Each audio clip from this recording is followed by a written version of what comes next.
যতদিন বাঁচবেন 2টি ইস্তেগফার মিস করবেন না, ছাড়বেন না।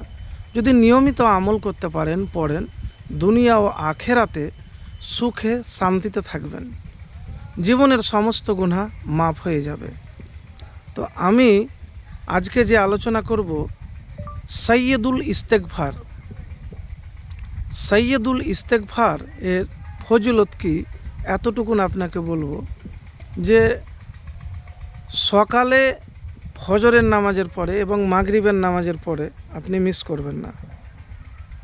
সাইয়্যিদুল ইস্তেগফারের ফজিলত অনেক। এর প্রধান ফজিলত হলো দৃঢ় বিশ্বাস সহকারে এটি পাঠ করলে দিন অথবা রাতে যে কেউ মারা গেলে জান্নাতি হবেন। এটি তওবা ও ক্ষমা প্রার্থনার শ্রেষ্ঠ দোয়া, যা অন্তরের মরিচিকা দূর করে, মানসিক চাপ কমায়, আল্লাহর রহমত ও নিয়ামত বর্ষণ করে।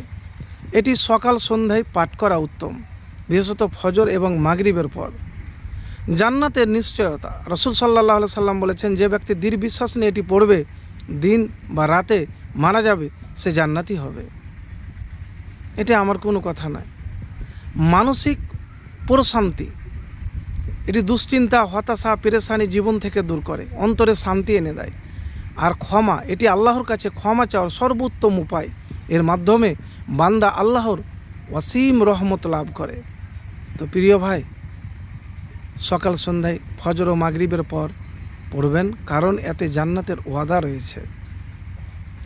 এতটুকুন বলবো, সেই সাইয়্যিদুল ইস্তেগফার হলো আল্লাহুম্মা আনতা রব্বি লা ইলাহা ইল্লা আনতা খলাকতানি ওয়া আনা আবদুকা ওয়া আনা আলা আহদিকা ওয়া ওয়াদিকা মাস্তাতাতু আউযুবিকা মিন শাররি মা সানাতু আবুউ লাকা বিনিমাতিকা আলাইয়া ওয়া আবুউ বিজামবি ফাগফিরলি ফাইন্নাহু লা ইয়াগফিরুজ জুনুবা ইল্লা আনতা।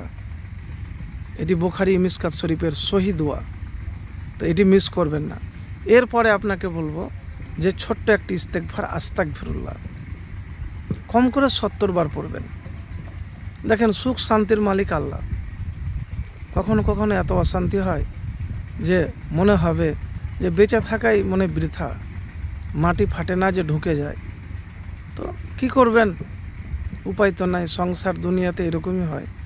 আল্লাহ সুবহানাহু ওয়া তাআলার কাছে সাহায্য চাইবেন, আল্লাহ সুবহানাহু ওয়া তাআলার কাছে দোয়া করবেন, শান্তি চেয়ে নিতে হয়। তো একবার এইভাবে আমল করে দেখুন, ইনশাল্লাহ ফলাফল পাবেন। আর একটি কথা বলবো যে খারাপ হোক ভালো হোক, হয়তো পাপ করে দিয়েছেন, ভুল কাজ করেছেন, আল্লাহর কাছে ক্ষমা চাইবেন।